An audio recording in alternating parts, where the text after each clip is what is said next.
Welcome back. In this video, I'm going to be showing you how to create a rope pattern brush. And if you're going to be making a specific rope, I would go ahead and make a few variations just while you're doing the process, and you can always save them if you need them later. So first we need to draw a rectangle, or M is the shortcut. I'm going to zoom in. This is going to depend on your scale too, by how big you make this and what units you're working in. I'm going to be working in inches. So I'm going to draw a rectangle,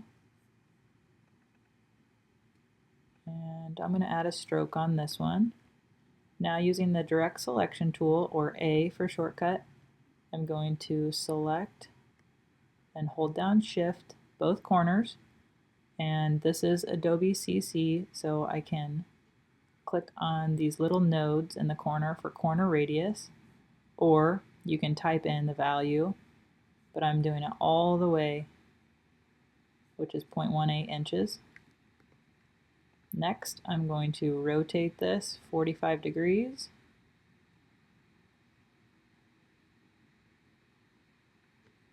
Or whichever direction you're going. And I need a duplicate. So I am holding down Option, clicking and dragging a duplicate.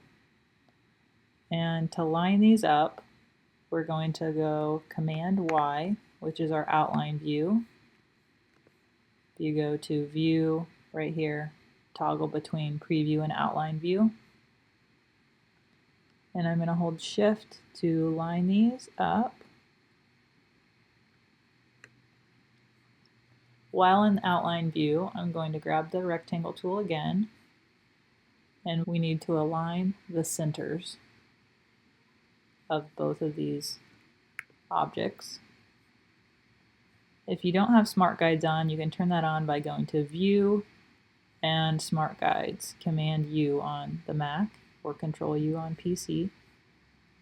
I'm going to go back to Preview mode, Command Y, and I'm going to mask these, which is Command 7 or Object, Clipping Mask, Make. I'm going to go ahead and make a copy because, like I said, for variations it's good to keep a working copy. So I'm holding down Option, Shift, dragging another copy. Next we need to outline the stroke. So we're going to go to Object, Expand. We want to expand everything. And next we're going to go to Pathfinder, which you can find under Window, Pathfinder. And I'm going to select Merge.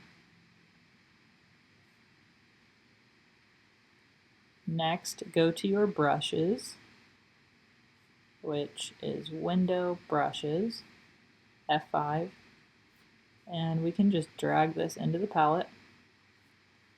We're going to call this a pattern brush, and you can give it a name. And here you can work on the scale if you would like, right here. I think you're going to want to see how big it is first, and you can edit it later. So go ahead and click OK. I'm going to draw an object and apply the brush right here that I just made. And I can clear all of my fill and stroke. So that's very large. You can adjust the size either with the stroke weight, or if you double click on the brush, you can reduce the scale here, say 50%, and you can live, if you have your preview checked, you can live see how that changes it. If you need to work on the corner overlapping, it gives you a couple options here for auto center, auto between. You can try to see what looks good. I'm going to apply that to my current stroke that I made.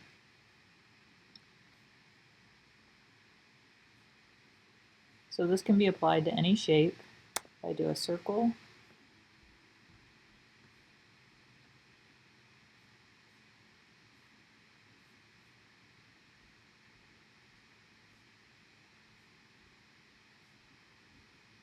If you do want to create a custom corner, I'm not going to go through that since it might take me a little bit, but what you would do is once you've created the corner, you would hold down Option and drag it onto the brush. And here, obviously I'm using the same one, but this is replacing that corner.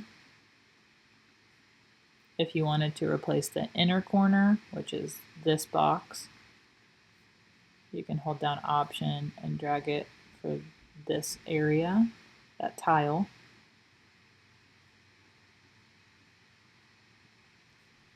It helps to see how other brushes were created if you go to Open Brush Library.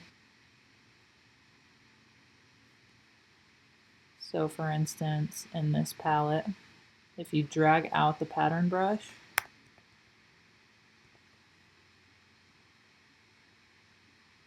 you can see the boxes of what they placed.